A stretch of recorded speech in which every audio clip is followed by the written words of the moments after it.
இறைவனை நோக்கி மன்றாடுவோம். என்னை அல்லாமல் உங்களாலே ஒன்று செய்து கொள்ள முடியாது என்று சொல்லி போன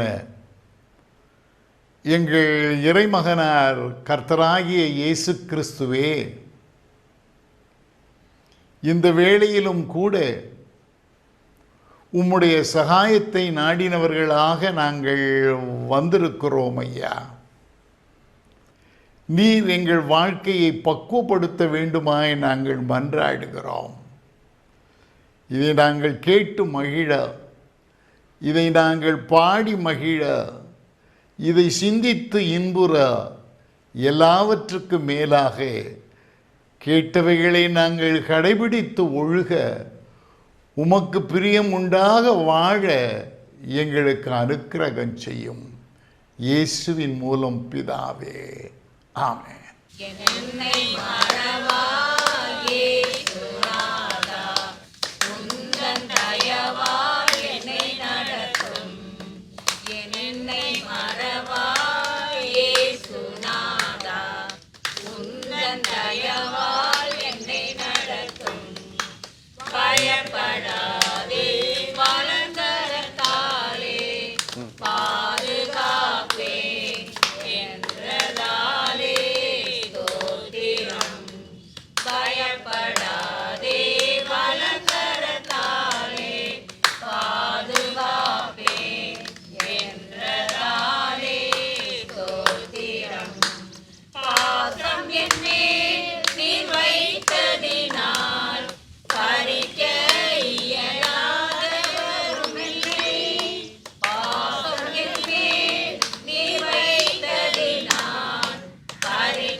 கிறிஸ்துவுக்குள் அருமையானவர்களே, இந்த இன்னிசையில் நற்செய்தி என்ற நிகழ்ச்சியின் மூலமாக உங்களோடு தொடர்பு கொள்வதில் மிகுந்த மகிழ்ச்சி அடைகின்றேன்.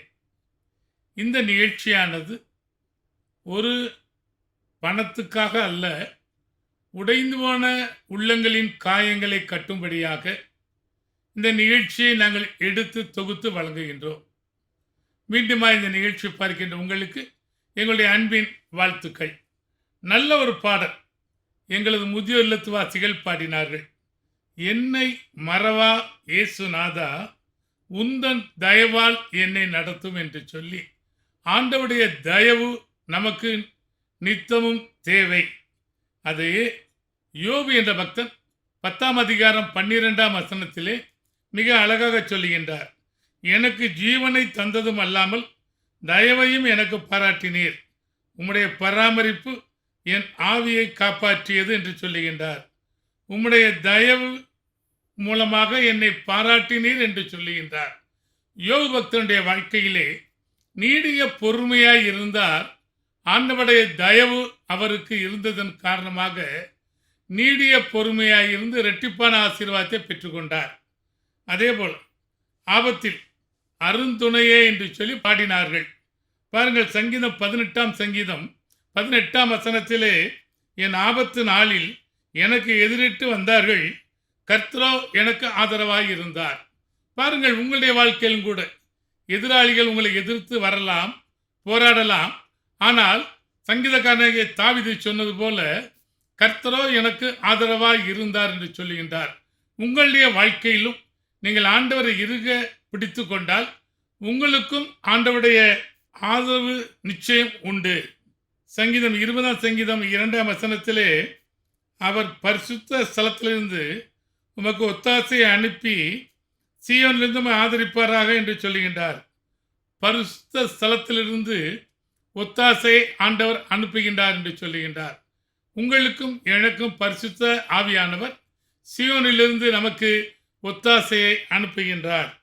சங்கீதம் 46ஆம் சங்கீதம் 1ஆம் வசனத்தில் சங்கீதக்காரன் மிக அழகாக சொல்லுகின்றார். தேவன் நமக்கு அடைக்கலமும் பலனும் ஆபத்து காலத்தில் அனுகூலமான துணையுமானவர் என்று சொல்லி, நாம் ஆபத்து காலத்தில் மனிதர்களிடம் போகவே கூடாது. தேவன் மாத்திரமே நமக்கு அடைக்கலம், அனுகூலமான துணை என்று சொல்லி சங்கீதக்காரனாகிய தாவீது தன்னுடைய வாழ்க்கையிலே அனுபவித்து எழுதுகின்றார். ஏசாயா 66ஆம் அதிகாரம் 13ஆம் வசனத்திலே, ஒருவனை அவன் தாய் தேற்றுவது போல நான் உங்களை தேற்றுவேன் என்று சொல்லுகின்றார். ஆண்டவராகிய இயேசு பிறப்பதற்கு சுமார் 630 ஆண்டுகளுக்கு முன்பதாகவே ஏசாயா மிக அழகாக சொல்லுகின்றார். அதையே ஏசாயா 49ஆம் அதிகாரம் 15ஆம் வசனத்திலே, ஸ்திரியானவள் தன் கற்பத்தின் பிள்ளைக்கு இறங்காமல் தன் பாலகனை மறப்பாலோ, ஒருவேளை அவர்கள் மறந்தாலும் நான் உன்னை மறப்பதில்லை என்று சொல்லுகின்றார். தாய் தகப்பன் உற்றார் உறவினர்கள் உங்களை கைவிடலாம், ஆனால் ஆண்டவராகிய இயேசு உங்களோடு கூட இருக்கின்றார். அதோடு மாத்திரம் அடுத்த வசனத்திலே, ஏசாயா 49ஆம் அதிகாரம் 16ஆம் வசனத்திலே, இதோ என் உள்ளங்கைகளில் என்னை வரைந்திருக்கிறேன் என்று சொல்லுகின்றார். உங்களையும் என்னையும் ஆண்டவராகிய இயேசு உள்ளங்கைகளில் வரைந்திருக்கின்றார். கண்மணி போல காப்பார் என்று சொல்லி அழகாக பாடினார்கள். சகரியா 2ஆம் அதிகாரம் 8ஆம் வசனத்திலே மிக அழகாக சொல்கின்றார். உங்களை தொடுகிறவன் அவருடைய கண்மணியை தொடுகிறான் என்று சொல்லி சகரியா தீர்க்கதரிசி அழகாக சொல்லுகின்றார். உங்களுக்கு பலர் இந்த நாட்களிலே இடைஞ்சல் செய்யலாம், போராடலாம், எதிர்த்து வரலாம். ஆனாலும் ஆண்டவராகிய இயேசு சொல்கிறார் என்று சொல்லி சகரியா நம்மளை தேற்றி விதமாக சொல்லுகின்றார். உங்களை தொடுகிறவன் ஆண்டவருடைய கண்மணியை தொடுகிறான் என்று சொல்லி நமக்கு ஒரு ஆறுதலான வசனத்தை எழுதி வைத்திருக்கிறார். உபாகமம் 32ஆம் அதிகாரம் 10ஆம் வசனத்திலே, பாழான நிலத்திலும் வெறுமையான அவாந்தர வழியிலும் அவர் அவனை கண்டுபிடித்தார், அவனை நடத்தினார், அவனை உணர்த்தினார், அவனை தமது கண்மணியைப் போல காத்தல் என்று சொல்லி வாசிக்கின்றோம். கண்மணியை எவ்வளவு அழகாக நாம் பாதுகாக்கின்றோம், அதே போல அவரும் நம்முடைய கண்மணியைப் போல நம்மளை காத்தருளினார் என்று சொல்லி வாசிக்கிறோம். வருகை, ஆண்டவருடைய வருகைக்கு ஆயத்தமா? மிக அழகாக 1 யோவான் 2ஆம் அதிகாரம் 28ஆம் வசனத்திலே அவர் மிக அழகாக யோவான் எழுதியிருக்கின்றார். அவர் வெளிப்படும் பொழுது நாம் அவர் வருகையில் அவருக்கு முன்பாக வெட்கப்பட்டு போகாமல் தைரியம் உள்ளவர்களாக இருக்கும்படிக்கு அவரில் நிலைத்திருங்கள் என்று சொல்லுகின்றார். அவரிலே நிலைத்திருக்க வேண்டும். எங்கள் இல்லத்து வாசிகள் மக்களை நம்பி பிள்ளைகளை நம்பி நிலைத்திருந்தார்கள். ஆனால் இன்றைய நாட்களில் மக்களை நம்பி அல்ல, ஆண்டவரை மாத்திரம் நம்பி இன்றைக்கு நிலைத்து இருக்கின்றார்கள். அதே சற்று பவுல் வித்தியாசமாக கொலோசியர் 3ஆம் அதிகாரம் 4ஆம் வசனத்திலே மிக அழகாக சொல்லுகின்றார். கிறிஸ்து வெளிப்படும் பொழுது நீங்களும் அவர்களுடைய கூட மகிமையிலே வெளிப்படுவீர்கள் என்று சொல்லுகின்றார். ஆண்டவராகிய இயேசு வருகையிலே நாமும் அவரோடு கூட வெளிப்பட வேண்டும் என்று சொல்லி விரும்பினால் இந்த உலகத்திலே நாம் மற்றவர்களுக்கு சாட்சியாக ஒரு முன் உதாரணமாக இருக்க வேண்டும் என்று சொல்லி தேவன் விரும்புகின்றார்.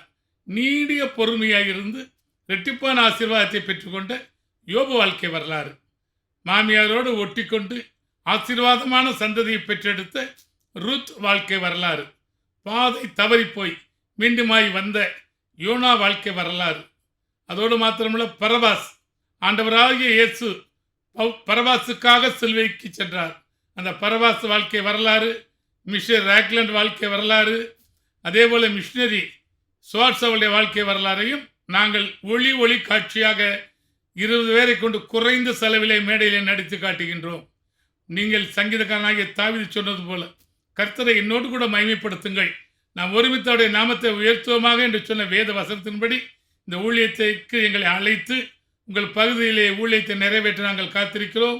இந்த நிகழ்ச்சியை பார்த்த உங்களுக்கு எங்கள் அன்பின் வாழ்த்துக்கள்.